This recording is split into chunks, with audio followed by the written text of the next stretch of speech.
guys, it's Miley here with mytrainer.com, and I've had a few questions about abdominal exercises, and I actually had a request for some ab exercises from one of my friends online.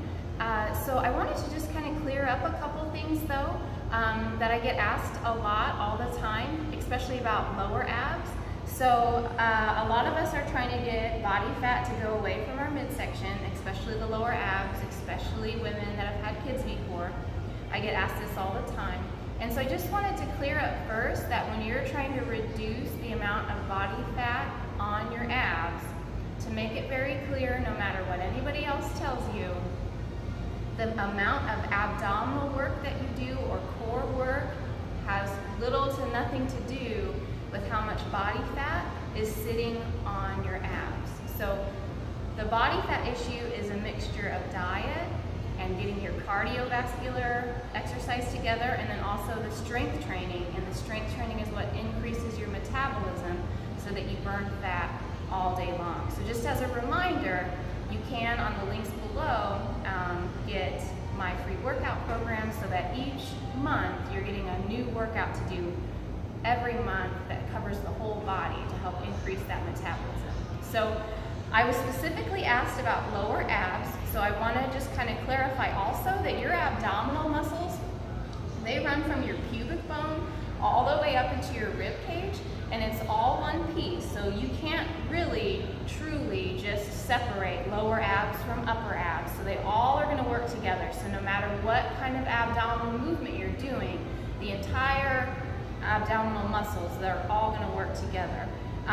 But with that said, there are some ways where you can make that lower part work a little bit more, and I will cue you on that. So what I want to show you today is 3 exercises that don't require doing crunches, and I just want to kind of clarify that. And these are things that you can do at home or in a gym. So the first thing that I want to show you is different options for a plank. So I have this bench here so that I can show you how to do it off a bench and then how to do it off the floor. So for the first thing, if you are not quite sure about getting on a plank on the floor, if you have a bench or a chair, you can set your arms here and then hold yourself up. So the idea is you don't want your butt way down here and you don't want it way up here. You want to try to, they call it a plank because you're going to try to keep yourself still. So if you are on a mat, the second way that will look is like this.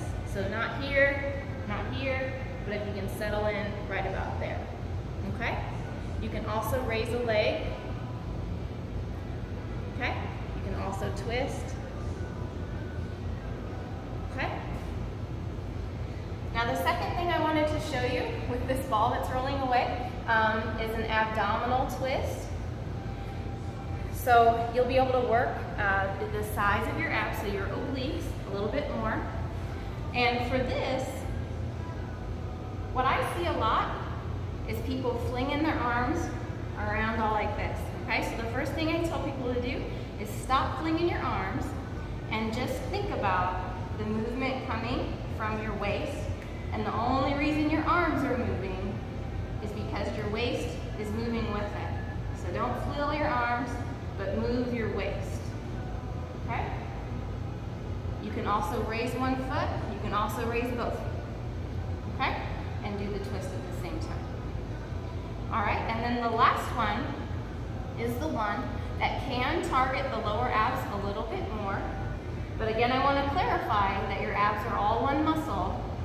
And I also want to clarify to you about your hip flexors.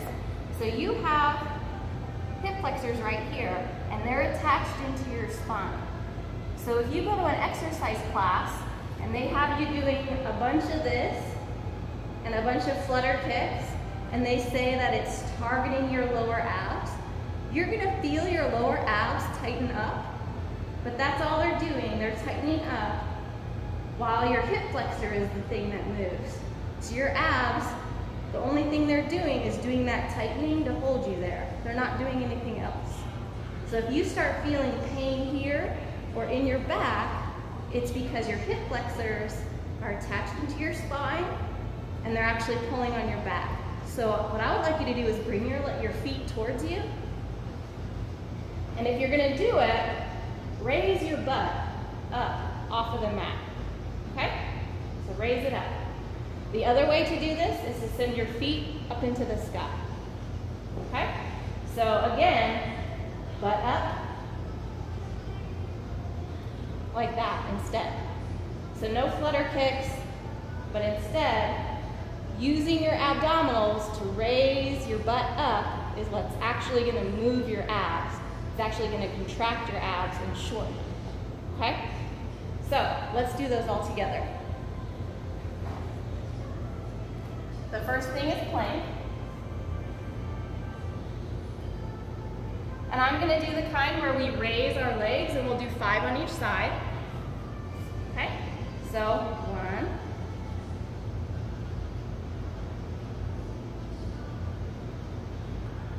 3 on each side. And of course you could keep going if you want to. But now we're gonna move on to the oblique twist. Okay? We're gonna do 1 on one foot, 1 on the other. So lean back, move at the waist.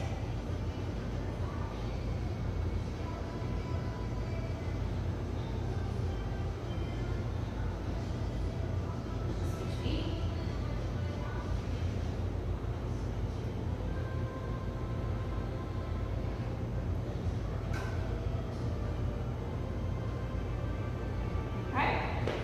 For the last one, to try to get those lower abs a little bit by lifting our butt up off the ground, we're going to go feet up to the sky.